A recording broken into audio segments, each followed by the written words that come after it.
는 가혹한 시작. 저는 몰세이전이 45살의 두 아이 엄마입니다. 어린 시절의 제 삶은 강남의 번화한 골목 한 기퉁이에서 떡볶이 가게를 운영하시던 어머니 몰세 김민정 여사의 헌신적인 뒷모습과 함께 시작되었습니다. 아버지는 일찍 여의었고 홀로 저를 키우신 어머니는 그야말로 몰세 삶의 전쟁터에서 홀로 싸우는 전사의서와 같았습니다. 어머니의 떡볶이 가게는 단순한 분식집이 아니었습니다. 그것은 어머니의 손맛과 정성으로 빚어낸 몰제 예술 작품이었고 사람들의 허기를 달래주는 동시에 지친 마음을 위로하는 따뜻한 안식처였습니다. 어머니의 음식 솜씨는 워낙 뛰어나서 가게 문을 연 이래 단 한 번도 장사가 안 된 적이 없었습니다. 손님들은 줄을 서서 어머니의 떡볶이를 맛보려 했고 김이 모락모락 피어나는 어묵 국물은 추운 날씨에도 사람들의 발길을 붙잡았습니다. 하지만 강남이라는 동네가 동네인지라 살인적인 임대료는 항상 어머니의 숨통을 조여왔습니다. 아무리 장사가 잘 되어도 매달 엄청난 돈이 임대료로 빠져나갔고 어머니는 항상 돈을 아끼고 또 아끼는 습관을 들이셨습니다. 어린 시절에 저는 그런 어머니의 모습을 이해하기 어려웠습니다. 친구들과 마음껏 끼어놀고 싶었고 예쁜 옷을 입고 싶었고 맛있는 것을 먹고 싶었지만 어머니는 항상 돈 아껴야 한다는 말을 입에 달고 사셨습니다. 돈 문제로 어머니와 저는 정말 많이 다투었습니다. 엄마는 왜 그렇게 돈에 목숨 걸어? 어린 마음에 뱉었던 그 말들이 이제 와서는 얼마나 어머니의 가슴을 후벼 팠을까 생각하면 가슴이 저며옵니다. 어머니가 돈을 아끼지 않으셨던 유일한 부분은 바로 어제 저의 교육이었습니다. 저는 최고로 좋은 학원에 다녔고 어떤 교재든 제가 원하면 사주셨습니다. 어머니는 자신의 모든 것을 희생하여 저에게 더 나은 미래를 선물하고자 하셨습니다. 어머니의 헌신 덕분에 저는 서울의 상위권 대학에 진학할 수 있었고 심지어 미국 유학까지 다녀오는 엘리트 코스를 밟게 되었습니다. 넓은 세상에서 많은 것을 배우고 경험하며 저는 미국에 정착하여 살고 싶다는 꿈을 키웠습니다. 자유롭고 독립적인 삶, 그곳에서라면 제 능력을 마음껏 펼칠 수 있을 것 같았습니다. 하지만 어머니는 제가 서울에서 대기업에 다니며 안정적인 삶을 살기를 바라셨습니다. 결국 저는 어머니의 바람대로 한국으로 돌아왔고 홀로 계신 어머니와 함께 살며 직장 생활을 시작했습니다. 제 삶은 어머니의 그림자 아래에서 어머니의 희망을 채워드리는 방향으로 흘러가고 있었습니다. 철의안, 철유형 사랑의 덫과 시련의 서막. 서울의 한 대기업에 입사하여 숨가쁜 직장 생활을 이어가던 중 저는 예상치 못한 인연을 만나게 됩니다. 바로 저희 회사의 하청 업체에서 일하던 철유한 박현우였습니다. 그는 제가 유학 시절이나 회사에서 만났던 자기 잘난 맛에 사는 오만한 남자들과는 확연히 달랐습니다. 현우는 철유한 집안에 돈도 없고 학벌도 뛰어나지 않았으며 외모 또한 볼품없는 평범한 남자시였습니다. 그의 배경은 제가 살아온 환경과는 너무나도 달랐고 저의 주변 사람들은 모두 그와의 만남을 의아하게 여겼습니다. 하지만 저는 현우의 철유한 순박하고 꾸밈없는 모습에 깊이 매료되었습니다.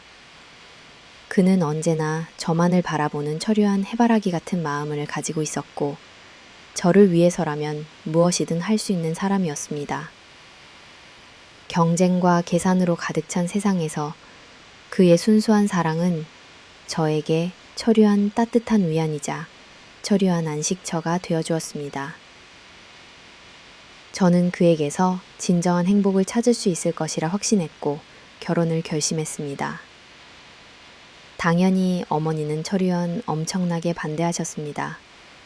네가 미쳤구나. 너같이 잘난 애가 왜 그런 애를 만나려고 하니? 엄마가 널 어떻게 키웠는데?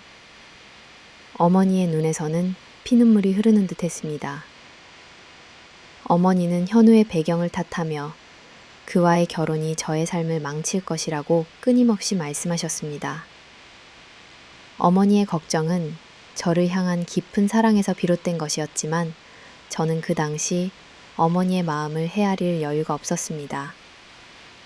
결국 저는 철유한 사랑의 눈이 멀어 어머니에게 철유한 평생 갚을 수 없는 말로 상처를 주고 현우와의 결혼 허락을 받아냈습니다. 어머니의 가슴에 마치 철유한 대못을 박는 듯한 모진 말 철유한들을 서슴지 않았습니다. 어머니는 결혼 비용 대줄 생각도 없다며 결혼식장도 가기 싫은 거 찾는 거야 라며 저와 현우 면전에 대고 말씀하시기도 했습니다. 이 부분에 대해 결혼 전 시댁과도 엄청 많이 부딪혔지만 저는 사랑의 힘으로 모든 것을 이겨낼 수 있을 것이라 생각하며 결혼을 감행했습니다. 어머니의 눈물과 탄식 속에서 저의 새로운 삶이 시작되었습니다. 철유한 끝나지 않는 요구와 갈등의 씨앗. 도움 한 푼 받지 못한 채 시작된 저의 신혼생활은 예상보다 훨씬 더 고단했습니다. 제 연봉은 높았지만 남편의 수입은 평균보다 한참 더 낮은 수준이라 저희 힘만으로는 보금자리를 마련하기 어려웠습니다. 결국 저희는 월세를 전전하며 신혼생활을 보낼 수밖에 없었습니다. 남들처럼 번듯한 내 집 마련의 꿈에게만 느껴졌고 저는 내심 불안감에 시달렸습니다. 그런데도 시어머니와 시아버지는 마치 저희 사정을 전혀 모르는 듯 혹은 알면서도 모르는 척 하는 듯 매번 전화로 저희를 들볶았습니다. 아이고, 우리 돈 많은 며느리 왜 이렇게 연락이 안 되니? 그들은 저를 돈 많은 며느리라고 부르며 그 뒤에는 항상 엄청난 요구사항들을 덧붙였습니다. 처음에는 참고 넘기려 노력했지만 시부모님은 적당한 선을 모르고 계속해서 주제넘게 굴었습니다.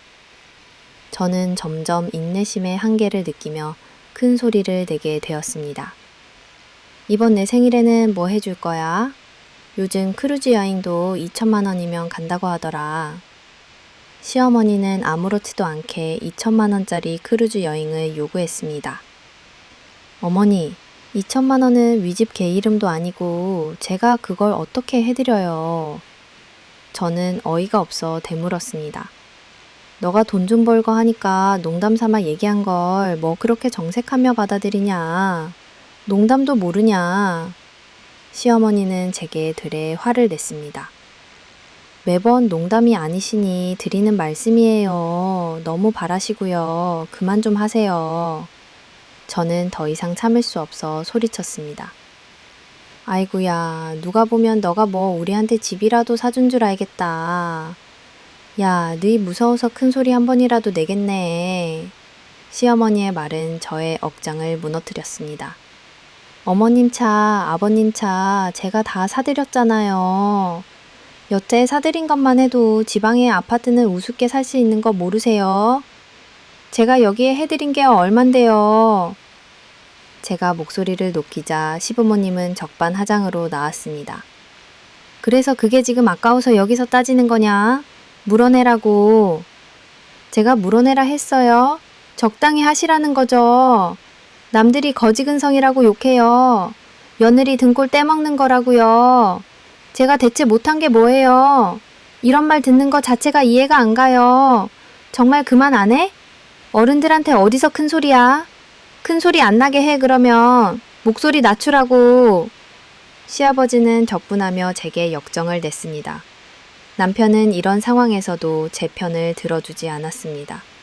오히려 저를 나무라기 바빴습니다. 우리 엄마 아빠한테 예의 없게 굴지 마. 아이고, 제 예의 없는 게 한두 번이니 놀랍지도 않다. 며느리 등골 빼먹느니 많이 협박하고 말이야. 어차피 우리한테 준다고 해도 티도 나는 것도 아니면서 생색은 다 내는구나. 시어머니는 비아냥거렸고 저는 분노가 치밀어 올랐습니다. 생색 좀 내면 안 되나요, 저 같은? 며느리 저는 본 적이 없어. 널렸어. 이겨서 기쌍이 우리가 오죽하면 이런 얘기 하겠냐. 주변 둘러봐도 너처럼 시댁에 못하는 며느리는 없더라. 반성할 생각은 안 하고 따박따박 말 대구야. 시부모님은 끝없이 저를 몰아세웠습니다. 저는 결국 폭발했습니다. 그럼 어머니 아버님은 저한테 잘해주세요. 저한테 해주신 게 뭐 있으신데요? 애들 낳았을 때 남들은 다 차 갖고 하다못해 산후조리원비도 내주시는데 어머님 아버님은 애들 얼굴도 보러 오지 않으셨잖아요.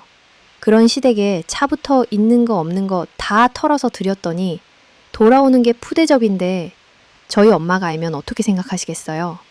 제 말을 듣자 시어머니는 비웃으며 말했습니다. 그럼 돈 많은 네 엄마 데리고 살아.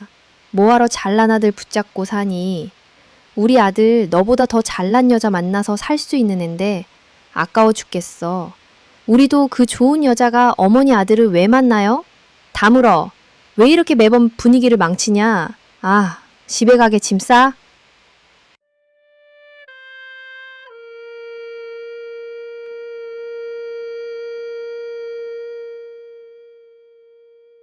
고부 갈등의 심화와 남편의 외면, 시어머니와 시아버지의 도를 넘는 요구는 저의 인내심을 한계치까지 밀어붙였습니다. 매번 통화가 끝날 때마다 저는 깊은 피로감과 좌절감에 휩싸였습니다.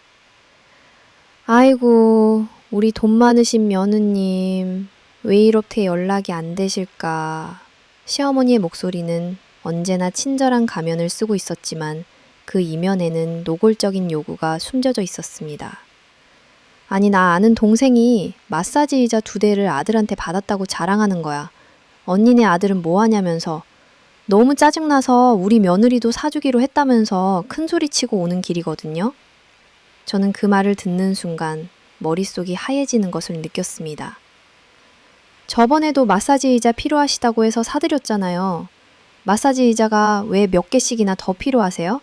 저희도 요즘 힘들어서요. 어려울 것 같아요. 저는 솔직하게 저희의 경제적 어려움을 토로했습니다. 하지만 시어머니는 단호하게 제 말을 잘라버렸습니다. 뭐? 아니, 이미 동생한테 다 얘기해놨다. 아, 그거는 벌써 3달 전 일인데 뭐하러 그 얘기를 지금 꺼내면서 힘들다고 하니? 우리 아들이 버는 돈이 얼만데. 시어머니의 말에 저는 결국 폭발하고 말았습니다. 말씀하신 건 어머니 아니세요? 묻지도 않으시고 어머님이 책임지셔야죠. 그리고 어머님 아들 월급 생활비 보태기에도 부족해요. 그렇게 갖고 싶으시면 어머님이 돈 버셔서 사세요. 아무튼 저는 사드릴 생각 없으니 전화 끊겠습니다. 다른 말 하실 거면 애들 아빠한테 따로 연락하세요. 제 말을 끝으로 저는 전화를 끊어버렸습니다. 전화를 끊자마자 얼마 되지 않아 남편에게서 불같이 화난 전화가 걸려왔습니다. 야, 너 우리 엄마한테 말문새가 그게 뭐냐? 우리 엄마가 네 친구냐? 남편은 시어머니의 편을 들며 저를 비난했습니다. 어머님이 더 무리하다는 생각은 안 해? 내가 돈 버는 기계야? 너네 집 성장해야게 취급하는 거야 지금? 진짜 지겹다 너네 집안. 저는 남편에게 쌓여있던 불만을 쏟아냈습니다. 너네 집안 우리 집 지금 없다고 무시하는 거야? 그러면 너네 집안은 뭐 대단해? 결혼할 때 한 푼도 못된 것 없는 주제에? 제 말에 남편은 격분했습니다. 대단해. 적어도 너네 거지 근상 같은 모습은 우리 집에는 없어. 네가 더 잘 알지 않나? 그리고 결혼할 때 뭘 한 푼도 안 못했다는 거야? 네가 지금 살고 있는 이 집 보증금은 누구 돈이니? 네 돈이야? 내 돈이잖아. 남편의 말에 저는 기가 막혔습니다. 됐다. 너랑은 대화가 안 통한다. 단 1분도 말 섞기가 싫어. 나도 마찬가지야 이 쓸모없는 인간아. 저희의 대화는 언제나 끝없이 평행선에 달렸고 결국 고부 갈등은 부부싸움으로 번져 저를 지치게 만들었습니다. 매번 같은 패턴이 반복되었지만 시부모님은 눈 하나 깜짝 안 하고 뻔뻔하게 기념일이 아닌 날에도 항상 저에게 전화해서 늘 요구를 했습니다. 저는 지쳐갔고 결혼 생활은 저에게 숨통을 조여오는 감옥과 같았습니다.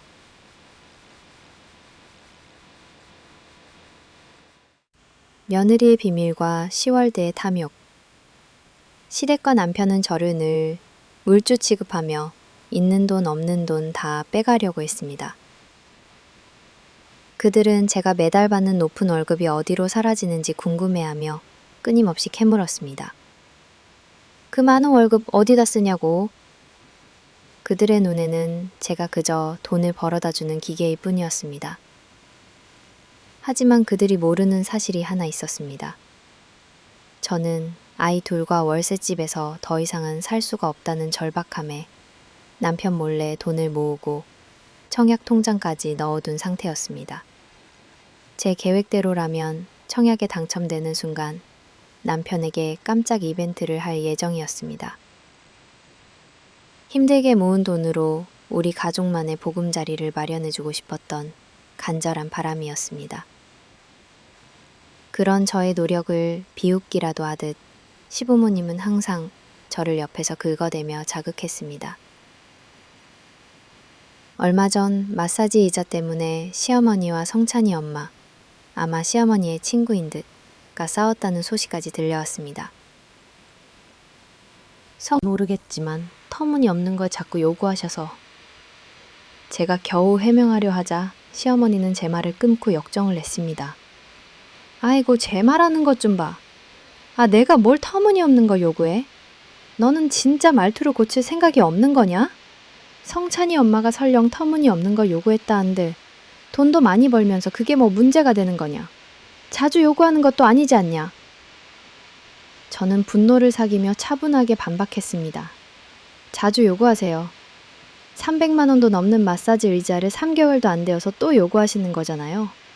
그것뿐 아니에요. 어머님 차, 아버님 차 하며 골프채든 제가 이 집에서 가져다 준 게 얼마인지 모르세요? 제가 버는 돈은 왜 자꾸 물어보시는 거예요? 어디다 쓰든 말든 제 돈인데 왜 자꾸 물어보시고요? 제 말을 듣자 시어머니는 기가 차다는 듯 코웃음을 쳤습니다. 그건 결혼했으면 내 돈이 아니지. 우리 아들 재산이게 한 거지. 저는 어이가 없어 말문이 막혔습니다.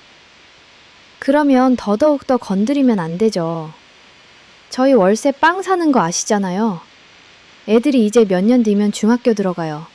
어머님, 아버님 때문에 저희 집 벗기도 힘들다고요. 시어머니는 제 말을 핑계로 치부했습니다. 너는 참 핑계댈 것도 많아서 좋겠다. 저는 울컥하는 마음에 목소리를 높였습니다. 저희 친정에도 이렇게 갖다 드린 적이 없어요. 제발 적당히 좀 하세요. 저희도 저희 인생을 좀 살게요. 시부모님과의 싸움은 끝이 없었고 저는 매번 지쳐 모든 것을 다 끝내고 싶다는 생각까지 했습니다. 제 삶은 시부모님의 끝없는 탐욕에 잠식당하고 있었습니다. 자일리 증언과 무너지는 믿음, 모든 것을 끝내고 싶다는 생각이 머릿속을 맴돌던 어느 저녁. 저는 막내 아들을 학원에서 데리고 오는 길이었습니다. 평소와 다름없는 일상이었지만 아들의 뜬금없는 말 한마디가 저의 세상 전부를 뒤흔들 줄은 꿈에도 몰랐습니다. 엄마, 내가 저녁 시간에 우유 사러 편의점 가고 있는데 아빠랑 어떤 여자가 팔짱을 끼고 가고 있었다. 엄마가 아는 사람이야? 아들의 말은 마치 마른 하늘의 날벼락과 같았습니다. 제 심장은 쿵 하고 내려앉았고 머릿속은 새하얗게 변했습니다. 하지만 저는 이내 평정을 되찾으려 애썼습니다.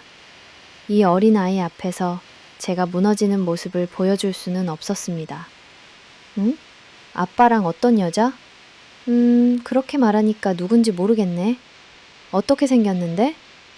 저는 침착하게 아들에게 물었습니다. 제 목소리가 떨리지 않았기를 바랄 뿐이었습니다. 아들은 아무것도 모른다는 듯 천진난만하게 대답했습니다. 안경 낀 단발머리 여자였어. 엄청 착해 보였고 어려 보이더라. 아들의 자세한 묘사에 저는 직감적으로 한 사람을 떠올렸습니다. 바로 남편이 과거 저에게 친남매 같은 여동생이라고 소개했던 이지은이라는 여자였습니다. 그녀는 우리 가족 봐도 왕래가 잦았고 친정 부모님과도 알고 지내는 사이였습니다. 남편은 저에게도 그녀를 엄청 예뻐하는 동생이라고 말했었습니다. 순간 역겨운 감정이 울컥 치밀어 올랐습니다. 심장이 격렬하게 요동쳤지만 저는 애써 그 감정을 억눌렀습니다. 아이 앞에서 진실을 밝힐 수는 없었습니다. 아, 안경 낀 단발머리 하니까 생각난다. 아빠랑 친남매 같은 여자 동생이야. 친할머니, 친할아버지랑도 알고 어렸을 때부터 왕래가 잦았어. 엄마랑도 친한 사람이야. 엄청 예뻐하는 동생이거든. 걱정 말고 우리 아들은 공부만 열심히 하면 돼. 저는 애써 미소를 지으며 거짓말을 했습니다. 아들은 제 말을 믿는 듯 고개를 끄덕였습니다.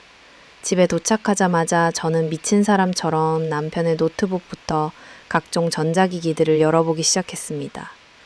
남편은 저를 너무 믿었던 것인지 아니면 그저 무지했던 것인지 찬 비밀번호 설정도 해놓지 않았습니다. 저는 망설임 없이 남편의 메신저 기록을 뒤졌고 충격적인 진실과 마주했습니다. 남편과 이지우는 찬 둘만 아는 SNS 메시지를 통해 매우 치밀하게 연락을 주고받고 있었습니다. 그들의 대화 내용은 차마 두 눈 뜨고 볼 수 없는 정도였습니다. 단순한 불륜을 넘어선 찬 아주 역겹고 더러운 관계임을 암시하는 사진과 영상들까지 발견했습니다. 제 손은 떨렸지만 저는 모든 기록들을 제 휴대폰으로 영상과 사진으로 증거를 다 남겼습니다. 혹시나 남편이 알고 삭제할까봐 여러 개 복사해서 저장까지 해놓았습니다. 저도 제가 이런 면모가 있는 줄 몰랐습니다. 이성적이고 차분했던 제가 분노 앞에서 이토록 치밀하고 냉정해질 수 있다는 사실에 스스로도 놀랐습니다. 모든 증거들을 다 수집하고 나니 마침 야근이었던 남편이 퇴근하는 소리가 들렸습니다. 저는 아무렇지 않은 척 평소와 다름없는 표정으로 남편을 맞이했습니다. 폭풍전야의 고요함이었습니다.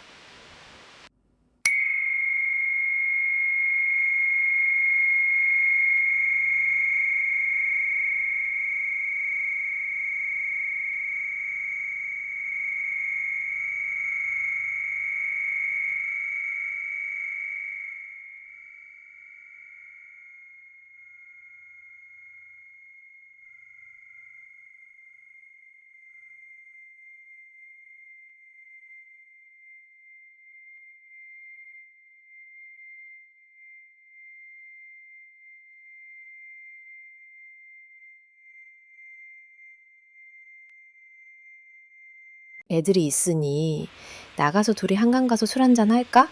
우리 애틋한 시간 가진 지도 오래됐잖아. 남편은 제 뜻밖의 제안에 놀라는 눈치였습니다. 웬일이냐? 네가 나한테 나가서 술도 먹자고? 너 나 술 마시면 여기저기 난리치잖아.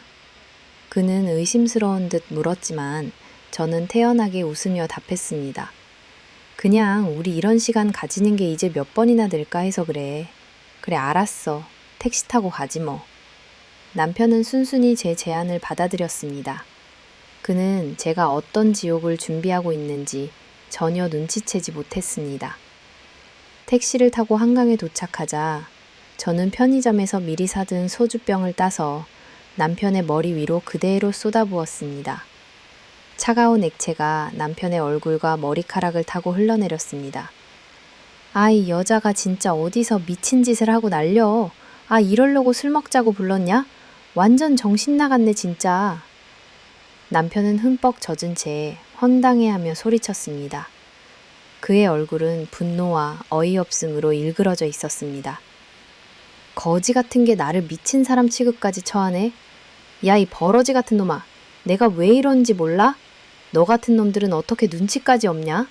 그 어린애는 이런 네가 뭐가 좋다고 만나는 거야? 제 목소리는 분노로 떨렸지만 저는 제 말을 멈추지 않았습니다. 남편의 얼굴은 점점 하얗게 질렸습니다. 뭐야? 뭔 소리를 하는 거야? 오해야. 그는 당황하며 변명하려 했지만 저는 그의 말을 끊었습니다. 네가 보낸 메시지 다 봤어. 아주 치밀하게 문자도 아니고 SNS로 주고받았더라.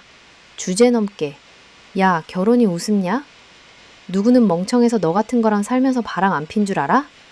내가 너 사랑해서 안 폈을 것 같아? 상도덕도 지킬 줄 모르는 쓰레기야. 당장 내일 애들 학교 가면 짐 싸서 나가라. 남편은 무릎을 꿇고 빌기 시작했습니다. 여보, 오해야. 걔가 한 번만 만나달라고 하도 졸라서 어쩔 수 없이 만난 거야. 정말이야. 나는 마음도 없어.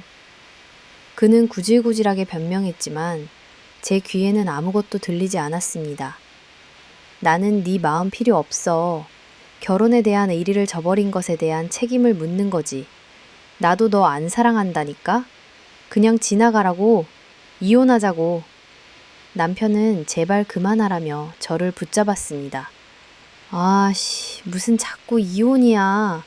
이런 걸로 남자가 살면서 바람 한 번씩 좀 풀 수도 있지. 네가 평소에 온갖 똑똑한 척은 다 하고 돈 가지고 유세 떨더니 내가 마음이 조금 뜬 거 가지고 지랄하네 진짜. 능력도 없는 거지 네 집구석이. 같이 걷어줬더니 뭐 바람 한 번 필 수 있어? 그의 말에 저는 다시 한번 분노가 치밀어 올랐습니다. 뚫린 입 다시는 말 못하게 해줘. 네가 보낸 메시지부터 사진, 영상 나한테 다 있거든. 민사 걸어서 너랑 네 여자친구 없는 세상까지 다 긁어 모아 가져가 줄까? 너네 엄마 아빠 길바닥에 앉게 해줄까? 남편은 겁에 질린 목소리로 실수라고 몇 번을 말해. 넌 실수 안 하고 살아? 부모님은 왜 들먹여? 라고 말했습니다. 너랑 너네 부모 한 쌍이야. 나는 실수한 적 단 한 번도 없어. 너 같은 거랑 살면서 대단하다고 생각 안 하냐? 딱 한 번이야 진짜. 요즘 당신이랑 너무 많이 싸우니까 지쳐서 한 실수야. 제발 한 번만 넘어가주면 안 돼? 남편은 애원했지만 저는 이미 돌아서 있었습니다. 평소에 잘하지도 못하는 게 바람까지 피는 거 보면서 내가 너랑 살아야 할 이유가 있니? 남편은 그 뒤로도 무릎 꿇고 빌며 애원했지만 저는 더 이상 그의 얼굴을 보고 싶지 않았습니다. 하명 고구 10인 입구 파국 직전의 거래. 남편은 무릎을 꿇고 애원했지만 저의 마음은 이미 차갑게 식어버렸습니다.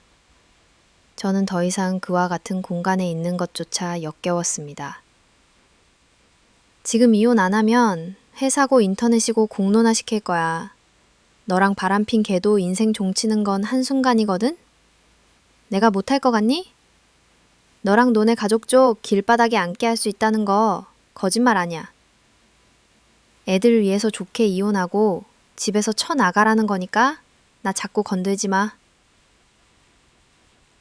제 말에 남편의 얼굴은 사색이 되었습니다. 그는 제가 말한 모든 것을 현실로 만들 수 있는 능력이 있다는 것을 알고 있었을 것입니다. 알겠어. 네가 시킨 대로 다 할게. 그 대신 부탁이 있어. 남편은 떨리는 목소리로 겨우 입을 열었습니다. 좋다 좋다 해주니까 이게 부탁까지 하고. 진짜 미쳤구나. 저는 비아냥거렸습니다. 그런 거 아니야. 한 달 뒤에 우리 엄마 칠순잔치잖아. 그날만 기다리면서 살고 계실 정도야. 너도 우리 엄마 성격 잘 아니까 제발 그때까지만 친척들 눈도 있으니 이혼하는 거 숨겨주면 안 될까? 제발 이렇게 빌게. 내가 할 수 있는 마지막 자식 노릇인 것 같아서 하는 부탁이야. 남편의 눈에는 눈물이 그렁거렸지만 저는 조금도 동정심을 느끼지 못했습니다. 그의 눈물은 그저 자신의 비참한 상황에 대한 연민일 뿐이었으니까요. 아이고, 진짜 가지가지 한다. 너네 집은 진짜 상상 이상이다 알지. 저는 한숨을 쉬며 말했습니다. 미안해. 진짜 죽기 전 마지막 소원이라고 생각하고 들어주면 안 될까? 대신 양육권은 내가 가져. 남편은 제 말에 눈을 크게 떴습니다. 알겠어. 당연하지. 양육권 가져가. 난 괜찮아. 그는 주저없이 양육권을 포기했습니다. 자식에 대한 최소한의 부성애조차 없는 그의 모습에 저는 다시 한번 구역질이 치밀어 올랐습니다. 주먹으로 그의 얼굴을 치고 싶었지만 저는 이성을 잃지 않으려 애썼습니다. 아직 해결해야 할 일이 남아 있었으니까요. 부성애도 없는 쓰레기 같은 놈. 저는 간신히 욕설을 참고 남편에게 일단 알겠다고 말했습니다. 그 후 저는 바로 변호사를 찾아가 이혼 절차를 밟기 시작했습니다. 저는 아직 누구에게도 이 사실을 알리지 않은 채 남편의 마지막 부탁을 들어주기로 했습니다. 하지만 그 부탁은 저의 복수 계획의 일부일 뿐이었습니다. 저는 남편의 추악한 민낯을 모든 이들에게 드러낼 준비를 하고 있었습니다. 그리고 제가 기다리고 기다리던 전 시어머니의 칠순 잔치날이 왔습니다. 이날만 지나면 저는 더 이상 숨길 필요가 없었습니다.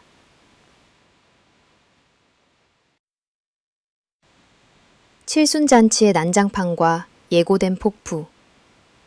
전 시어머니의 칠순 잔치날, 저는 약속대로 그곳에 참석했습니다. 하지만 저의 마음속에는 이미 싸늘한 복수의 칼날이 세워져 있었습니다. 저는 빈손으로 연회장에 들어섰습니다. 명색이 시어머니의 칠순 잔치인데 주변의 시선이 곱지 않을 것이라는 것을 알면서도 저는 아랑곳하지 않았습니다. 이미 그들은 저에게 받을 만큼 받았다고 생각했으니까요. 연회장 입구에서 저를 발견한 전 시어머니는 곧바로 다가와 저를 다그쳤습니다.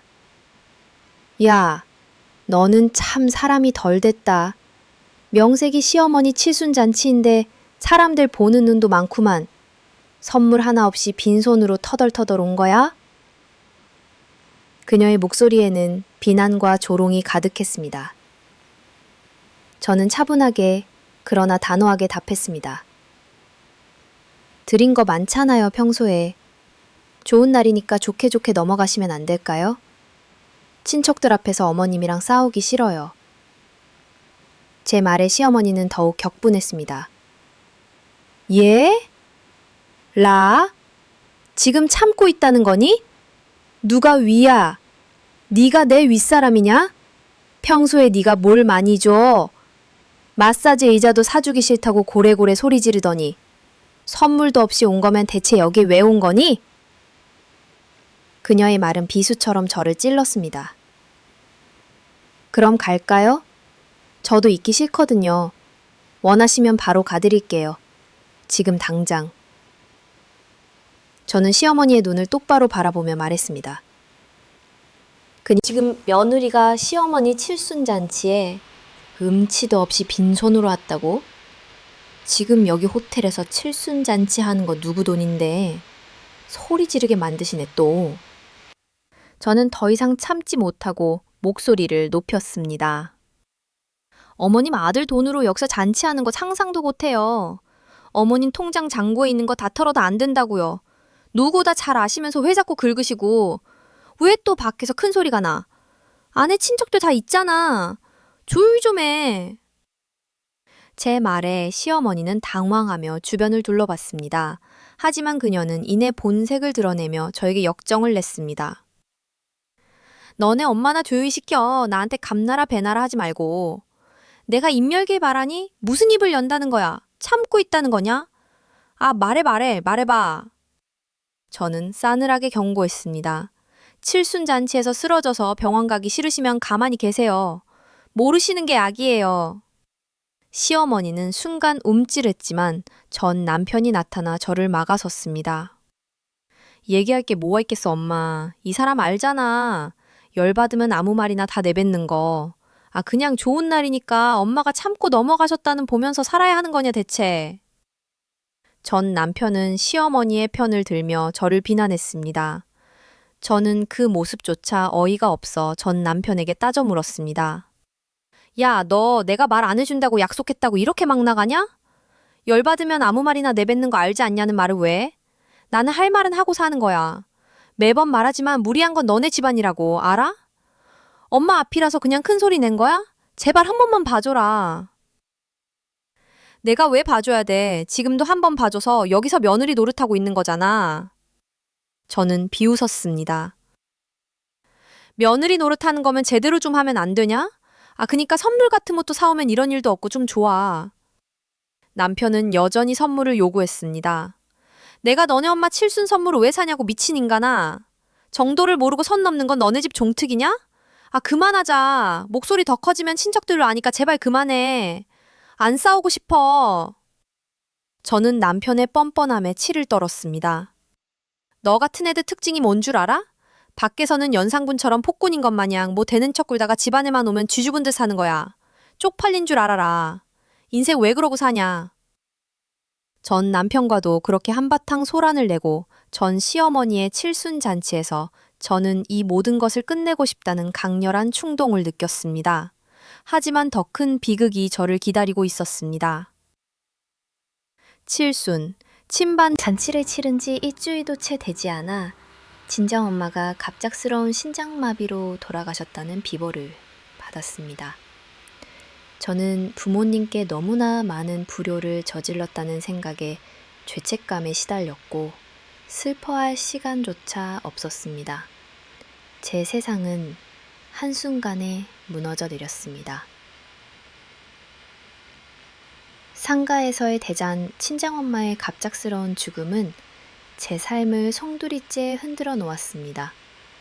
슬픔에 잠겨있을 겨를도 없이 저는 주변 사람들에게 비보를 전했습니다.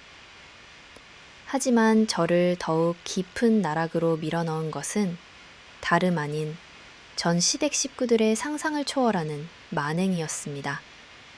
엄마의 장례식 이튿날 전 시어머니는 조의금 한 푼 내지 않고 본인의 친구들이며 이름도 모르는 동네 사람들까지 우르르 데리고 빈소로 찾아왔습니다. 그들은 마치 잔칫집에 온 손님들처럼 빈소 여기저기에 앉아 시끄럽게 떠들기 시작했습니다. 아이고, 이 집 죽은 엄마가 돈이 그렇게 많았어? 소문으로는 강남의 유명한 땅부자라던데. 땅부자 아니야. 돈은 많으면 뭐해. 짠순이야 짠순이. 돈 한 푼을 안 쓰더라. 그 싸가지 없이 결혼식 비용도 안 못하더니 이런 벌을 받는 거야. 어머머. 정말 완전 거저먹고 딸 시집 보내네. 그들은 제 눈앞에서 엄마를 모욕하고 비하하며 심지어는 엄마의 죽음을 저주하기까지 했습니다. 뜯지도 않은 컵라면을 뜯어 헤집어 놓는가 하면 음식이라는 음식은 다 털어서 가져가기 바빴습니다. 저의 분노는 하늘을 찔렀습니다. 제 피부치의 죽음 앞에서 이토록 무례하고 잔인한 행동을 하는 그들을 저는 도저히 용서할 수 없었습니다. 야, 너 지금 뭐라 그랬어? 뭐 지금 너 나한테 야라고 했니? 저는 전 시어머니에게 달려들어 소리쳤습니다. 너한테 야라고 불렀다. 내가 인간 같지도 않은 것들한테 존댓까지 써야 하니? 뭐 싸가지 없어서 벌을 받았다고? 우리 엄마가 너보다 잘 살았으면 더 잘 살았지. 못 살지는 않았어. 죽은 우리 엄마 돈이 왜 네 아들 돈이냐? 너는 그렇게 잘나서 능력도 없는 네 아들이 밖에서 어린 여자 꼬시면서 온갖 더러운 짓하게 교육시켰냐? 연봉 높다며 거짓말치기는 외쳐. 네 아들이 쪽팔린 건 너도 아니? 미친년이 정신 나갔나 정말? 전 시어머니는 당황하며 발뺌했습니다. 우리 아들이 무슨 온갖 더러운 짓을 해. 엄마 죽었다고 뇌를 어디다가 놓고 온 거 아니야. 없는 말을 막 지어내네. 내가 무슨 없는 말을 지어내? 있는 사실 그대로 말한 거야. 연봉 낮은 당신 아들 이혼남 된 거 모르지? 모르? 당신 아들 노아 이혼남인데 온갖 더러운 짓 처해서 나한테 이혼당했어. 네 아들 너 칠순잔치 때까지만 숨겨달라고 모기처럼 빌더니 그래서 내가 자비를 베풀어줬더니 똥을 주네. 그 엄마의 그 아들이야 진짜 어이가 없어서. 빈소 안은 순식간에 아수라장이 되었습니다. 조문객들은 경악하며 저희를 지켜봤습니다. 전 남편이 황급히 다가와 시어머니를 끌어내려 했습니다. 엄마 나와. 지금 뭐 하는 거야? 여기서 직장 사람들도 다 있다고. 아니 지금 제가 무슨 말 하는 거냐? 아니지? 아들, 진짜 이혼당한 거야? 엄마 친구들 앞에서 이게 무슨 개망신이야. 시어머니는 절규했고 저는 냉정하게 응수했습니다. 개망신을 지금 엄마가 더 시키고 있잖아. 나와라고.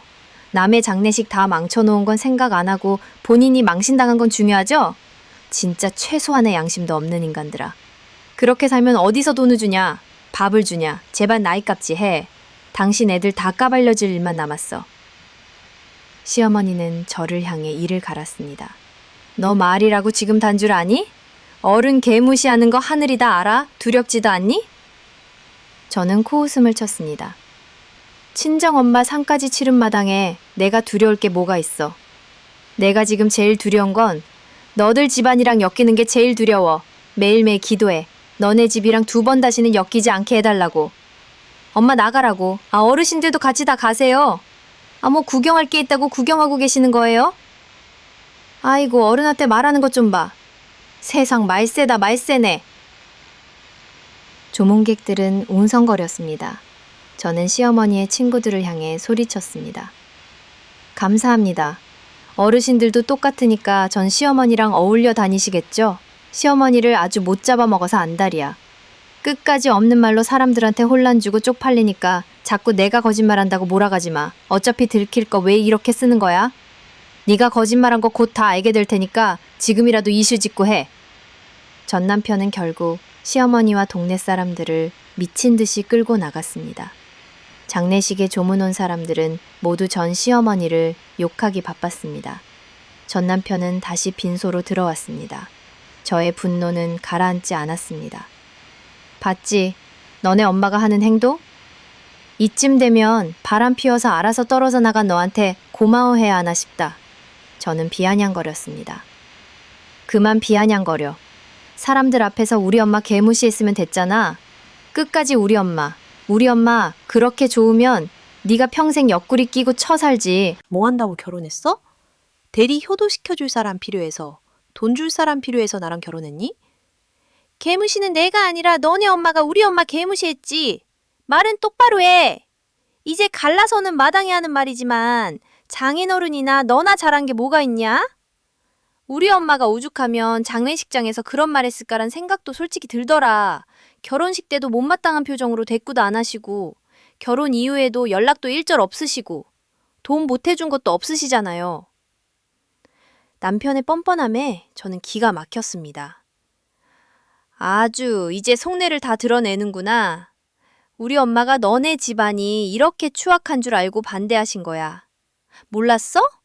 이렇게 나한테 지랄하며 등골 빼먹을 줄 미리 내다보신 거지. 너 같으면 우리 딸이 너 같은 새끼랑 결혼한다면 웃으면서 받아줄 수 있겠니? 그리고 연락을 우리 엄마가 왜 해? 네가 먼저 연락해서 우리 엄마한테 잘하겠다 한마디만 했어도 우리 엄마는 풀어진 사람이야. 네 인성이 거기까지라고. 너는 뭐가 그렇게 항상 네 말만 맞고 너만 잘났냐? 어느 미친놈이 자기 싫다는 장모한테 살갑게 굴었어. 지나가는 사람한테 물어봐. 네가 그러니까 안 된다는 거야. 그냥 꺼져. 내 눈앞에 띄지 마.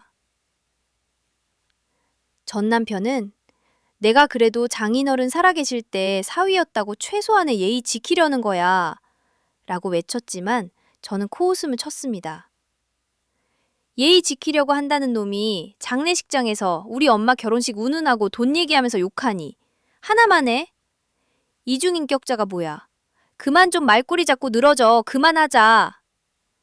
말꼬리 잡고 늘어지지 않게 네가 행동하면 되겠네. 그냥 나가라고. 저는 남편을 빈소 밖으로 쫓아냈습니다. 조문객을 맞이해야 할 상주 자리를 비워놓은 채 저는 남편과 한참을 싸웠습니다. 이것보다 더한 불효는 없을 것 같아 저는 서둘러 빈소로 돌아가려 했습니다. 그때 전 시아버님이 들어오셨습니다.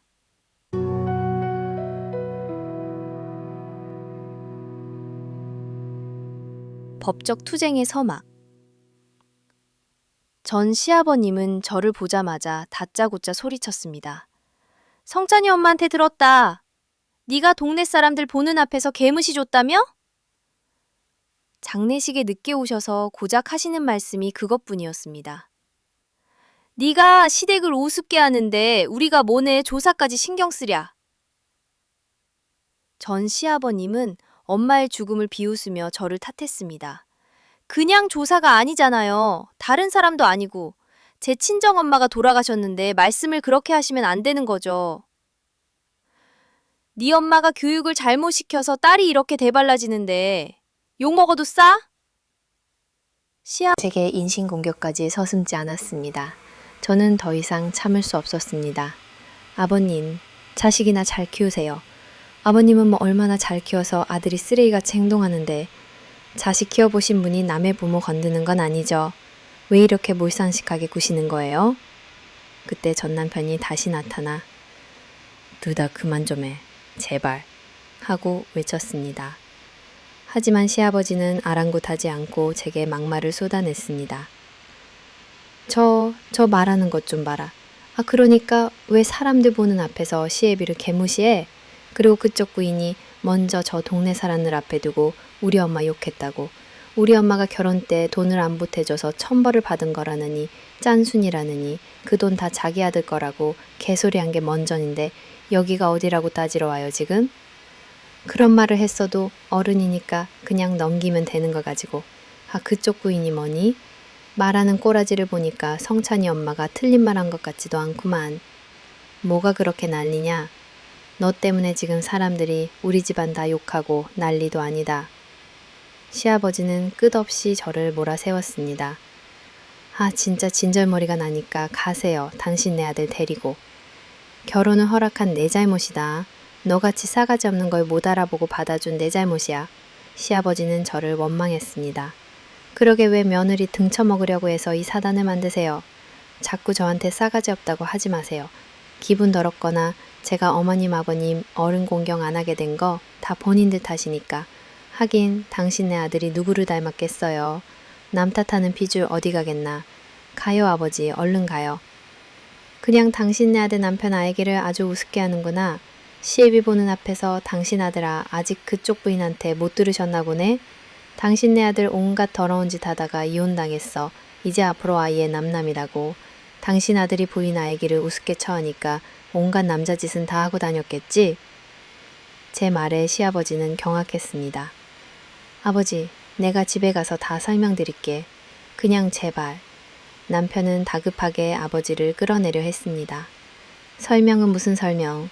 네가 어린애 꼬셔서 애들이 다니는 학원 앞에서 끼고 다니다가 들킨 거 아니면 안 들키게 들만하는 SNS로 더러운 짓 다 하며 메시지 보낸 거 어떤 설명할 건데 말해봐.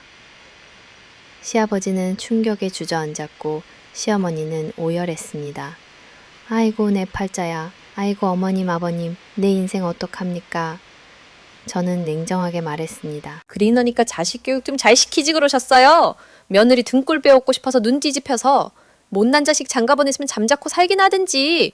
온갖 시자짓은 다 하다가 말년에 이게 무슨 개고생입니까? 추해도 이렇게 추한 게 없어 진짜. 저저 싸가지 없는. 너는 네 자식이 결혼하면 안 그럴 거 같냐? 시어머니는 저를 저주했습니다. 절대 안 해. 나는 그쪽들과 달리 학습 능력이 있거든. 입 다물어. 언제까지 이겨먹어야 속이 시원한데 어디다 대고 입 다물라 해. 말 조심해. 나도 너네들이랑 말 섞기 싫으니까 나가. 너도 이 새끼들이 너랑 똑같이 커서 당해봐라. 지금 하는 행동 다 돌아오는 거야. 그래. 그럼 그쪽은 죽어도 장례식도 못 치르겠다. 어보 다 돌아와서 그때까지 주변에 사람도 없을 거고 자식한테도 버림받으실 것 같은데 본인들 한 치 앞도 모르면서 어디서 온 개야? 아이고 내 집 무슨 천벌을 받으려고 막말을 그렇게 하냐 어른한테.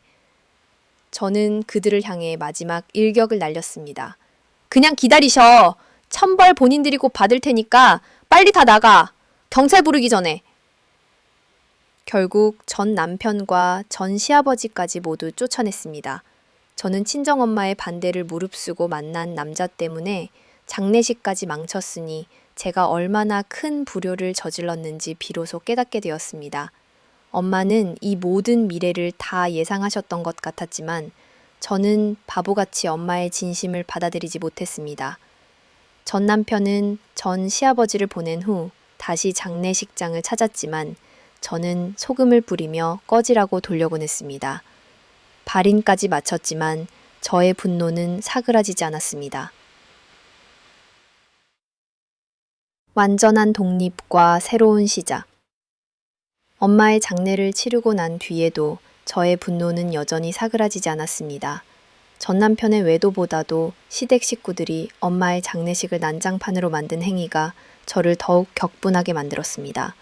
애들을 위해서라도 그냥 여기서 연을 끊고 조용히 사는 게 맞나 싶을 때 전 시어머니에게서 전화가 걸려왔습니다.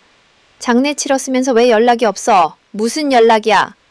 그녀는 다짜고짜 전화를 걸어와 또 무슨 소리를 하려는 것인지 궁금했습니다. 오늘은 또 존댓말하네 나한테? 사람들 앞에서 창피 주고 내 남편한테 바락바락 소리 지르고 욕한 거 사과를 해야 할 거 아니야. 내가 사과받으러 전화까지 해야 해? 이 미친년이 진짜 제대로 돌았구나. 쓰레기 같은 건 너지. 내가 너 때문에 지금 어떤 상황에 처한 줄 알아? 저는 차분하게 그러나 단호하게 응수했습니다. 너희들이 혀를 잘못 돌린 건데 내가 왜 알아야 돼? 남의 장례식장 와서 깽판 치면 두고두고 욕 처먹을 리 맞는 거지. 그게 그렇게 억울해서 나 하나 죽이려고 전화해서 난리치는 거야 지금? 내가 너 가만히 안 둘 거야. 우리 육촌 조카가 변호사인 거 알지? 내가 니년 고소할 거야. 딱 기다려. 안 무서워. 고소 좀 해라. 나도 맞고소 좀 해보자. 욕정까지 들먹이고 아주 많이 억울하지나 봐. 당신들은 억울하다고 생각을 하면 안 돼. 그게 당신네들 인성이고 차단할 테니 2번 다시 연락하지 마. 자기들 잘못도 모른 채 고소를 운운하는 그들의 모습에 저는 애들을 생각해서라도 가만히 있으면 안 되겠다는 생각이 번쩍 들었습니다. 결국 저는 지인에게 대형 로펌 변호사를 소개받아 이 집안을 망칠 수 있는 방법을 상담했습니다. 변호사님은 이미 협의 이혼을 한 상태라 위자료와 양육비 지급 청구 소송을 걸 수 있을 것이라고 말씀하셨습니다. 위자료랑 양육비를 주지 않을 것 같은데 걸어도 문제예요? 그 집안에 있는 물건들도 다 가져오고 싶은데요? 제가 묻자 변호사님은 안심하라는 듯 대답하셨습니다. 아, 그러면 그때 가서 과거 및 장래 양육비 청구 소송도 가능해요. 너무 큰 걱정 안 하셔도 됩니다. 유책 사유가 분명하기 때문에 큰 싸움으로 번지지도 않을 거예요. 물건은 아마 소송까지 안 가도 가져오실 수 있을 겁니다. 변호사와 상담 후에 저는 바로 위자료와 양육비 지급 청구 소송을 진행했습니다. 소송 진행 후에 전 남편에게 제가 사준 물건들을 보내라고 연락했지만 그는 무시했습니다. 그래서 저는 바로 전 시댁에 찾아가 제 물건들을 찾아 한바탕 소란을 피웠습니다. 웬일이야 이 여보. 내가 왜? 네 어보니 호칭 정리 빨리 해라. 다른 게 아니라 내가 너한테 사준 옷부터 물건, 전자기기, 자동차 등 달라고 했잖아. 아직도 연락이 없어서 받으러 왔어 직접. 성창이 엄마가 했다는 걸 안다는 것도 알아. 그래도 이게 뭐 하는 거냐 지금. 미자료까지 소송 걸었다며. 나이값 못하는 행동이란 건 못 느끼니? 네 기분대로 행동하면 안 되는 거야. 세상을 그렇게 살면 안 돼. 전 시아버지는 저를 꾸짖었습니다. 나이값 못하는 행동 그쪽들이고요. 실언이 아니라 폭언이죠. 그리고 저 지금 기분대로 행동하는 거 아닙니다. 충분히 이상적이에요. 사람 불러서 다 때려 부수려 예의 갖추려고 찾아온 거니까 가만히 계세요. 더 한 꼴 보고 싶으세요 진짜? 제 말에 시아버지는 주저앉아 한숨을 쉬었습니다. 아이고 네. 팔자야 며느리 한 명 잘못 들어와서 우리 가족을 다 잡아먹네. 아이고 입 한 번만 더 놀리면 어머니 장례식장에서 했던 행동부터 제가 겪었던 거 피해보상 소송 걸 테니까 그 입 다무세요. 길바닥에 주무시게 할 수 있어요. 우리가 그래도 같이 살던 정이 있잖냐 아가. 조금만 참고 우리 좀 용서하고 봐주면 안 되겠니? 시아버지는 애원했지만 저는 냉정하게 거절했습니다. 길바닥에서 잘까봐 두려우신가요? 우리 엄마 장례식장에서 그 난리를 친 게 엊그제 같은데 누가 누굴 용서해요?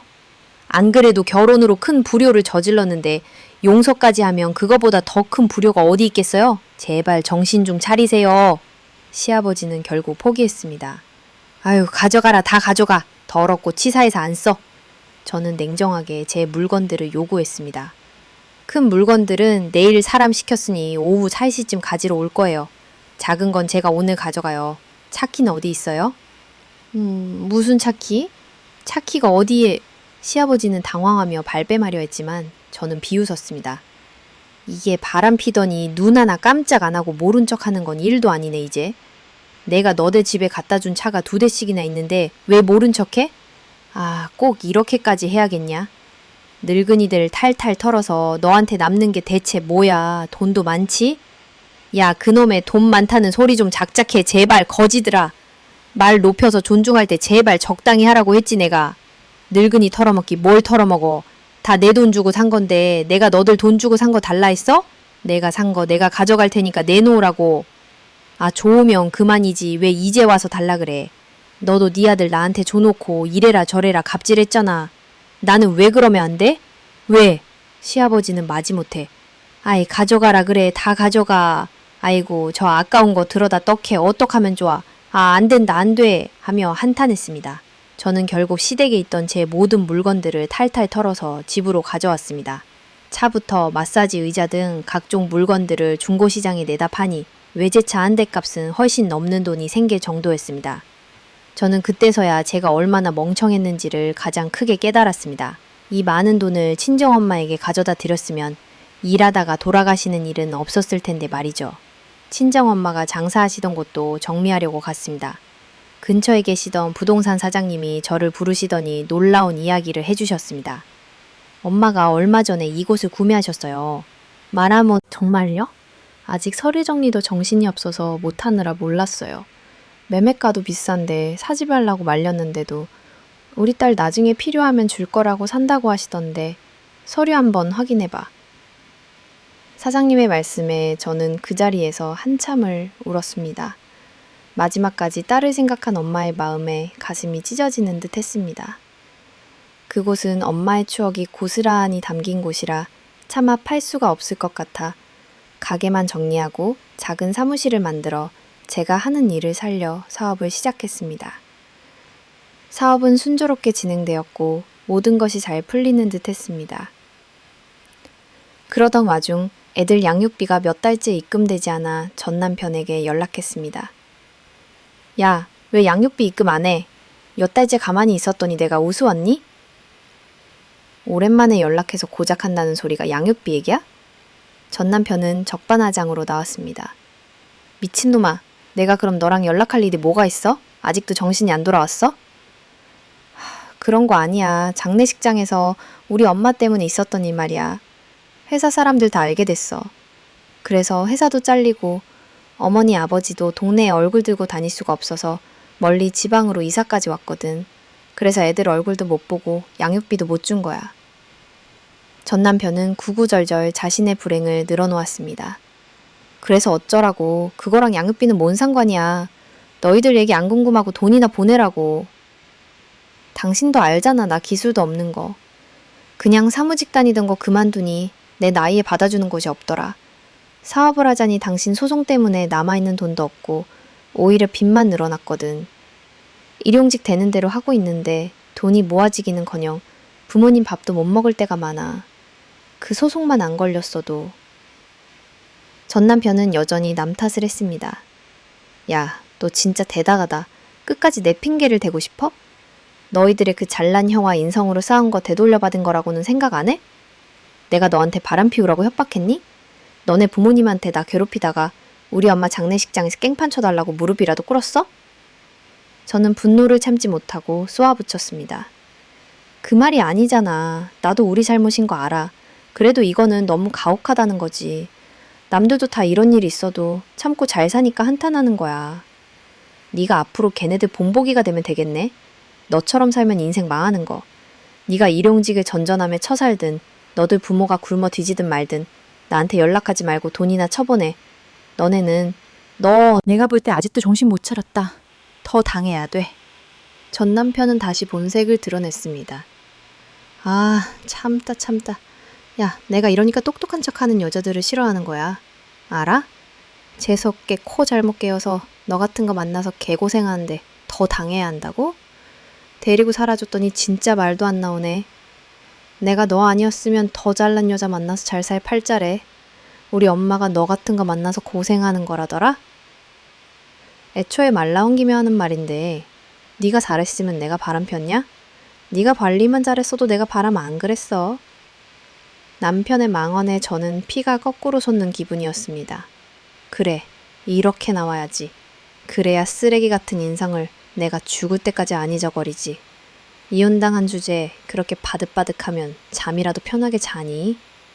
네가 말한 대로 이제 혼자니까 잘난 여자 데리고 살아봐. 만나면 커피 사 먹을 돈이나 있고? 야, 버러지 같은 개자식아. 나 만나서 후회하는 거 더 후회하게 해줄게. 돈 좀 안 보내면 기대해라. 내가 어떻게 하는지. 뭘 기대해? 돈 없다니까. 아, 야, 전화 끊지 마. 마지막까지 저를 허구 취급하는 전 남편의 모습에 괘씸해서 저는 바로 로펌으로 달려갔습니다. 과거 및 장래 양육비 청구 소송까지 걸었습니다. 똑똑한 여자를 만나 인생 망치려고 했으면 이 정도의 각오는 해야 하지 않겠습니까? 기나긴 소송 끝에 전 시댁은 지방으로 이사간 집까지 팔아 전 남편한테 돈을 보태주었습니다. 정말 길바닥에서 자는 신세가 된 것이죠.